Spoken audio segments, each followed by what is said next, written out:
Əl-Münafiqun, Münafiqlər surəsi. Mərhəmətli və rəhimli Allahın adı ilə. Münafiqlər sənin yanına gəldikləri zaman biz şəhadət veririk ki, sən Allahın elçisisən deyirlər. Allah da bilir ki, sən onun elçisisən. Allah şahiddir ki, münafiqlər əsl yalancıdırlar. Onlar andlarını sipər edib insanları Allah yolundan döndərdilər.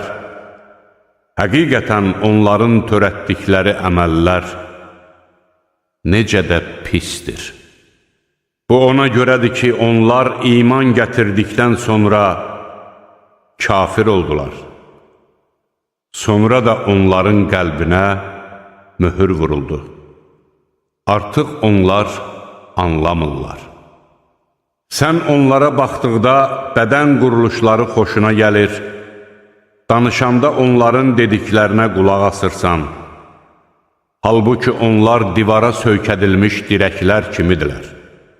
Onlar hər bir səs-küyün özlərinə qarşı olduğunu sanırlar. Onlar düşməndirlər.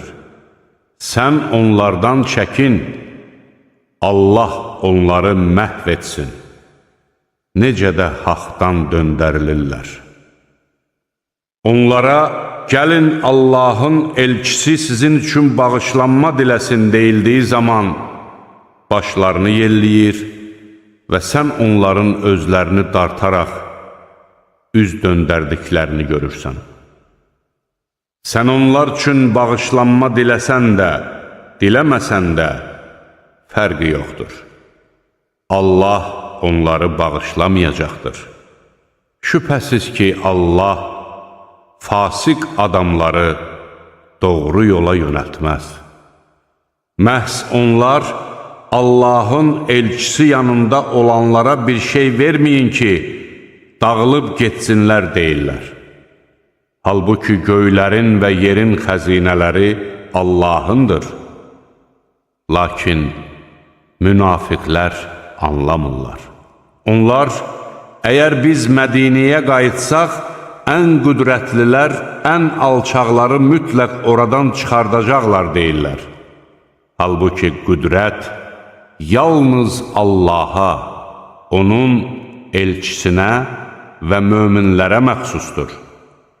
Lakin bunu münafiqlər bilmirlər. Ey iman gətirənlər! Nə mallarınız, nə də övladlarınız sizi Allahın zikrindən yayındırmasın. Bunu edənlər ziyana uğrayanlardır.